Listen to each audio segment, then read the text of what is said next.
This is a quick review of the Takara Kabuto single speed road bike. I've had this bike for about 9 months now, and here's my review. Overall, it's a pretty sleek bike. It's made with a relatively light steel frame.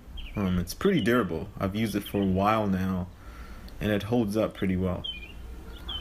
I'm a college student, and I use this bike almost every single day for the past 9 months now, and it has yet to fail me. I've replaced nothing but the inner tube. Everyone gets flats, and that's pretty typical, so it holds up pretty well. It's a durable bike. So if you've been looking into this bike, one thing you're probably curious about is the fixed gear. So this bike actually offers 2 modes of pedaling, and they call this the flip-flop hub. Just a ridiculous name, I know. But essentially, by rotating the wheel, you have the ability to choose between a fixed gear or a freewheel. So let's start with the fixed gear. In this mode, the hub is locked in place and it moves in unison with the pedal. So every movement of your wheel has to match the motion of the pedal. This is tricky because you can't coast, and even when you're going downhill, you have to pedal like a madman. But some people would like this mode because you essentially have the ability to bike as fast as you can pedal. This mode also offers the ability to pedal backwards, which is pretty cool.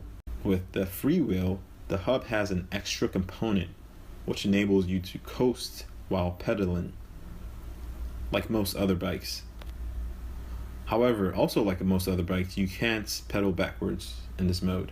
You can pedal backwards, your bike just won't move backwards. The assembly for this bike was pretty easy. I have no experience in assembling bikes, and I was able to put this thing together with help from no one. You do need some tools, however, so I will suggest getting an adjustable wrench as well as a cheap all-in-one bike repair tool. The yellow color also gets really dirty over time, as you can see, but that's something you just have to deal with. I mean, you have to know that when you purchase a yellow bike. Also, the wheels are awkwardly sized, thicker than a road bike, but not too thick. So this is not necessarily a bad thing. It's just one of those quirks. The maintenance isn't too problematic, initially at least, but as the bike ages, it starts to really show that it's a cheaper bike. For instance, the plastic components begin to break off and they start to wear out over time.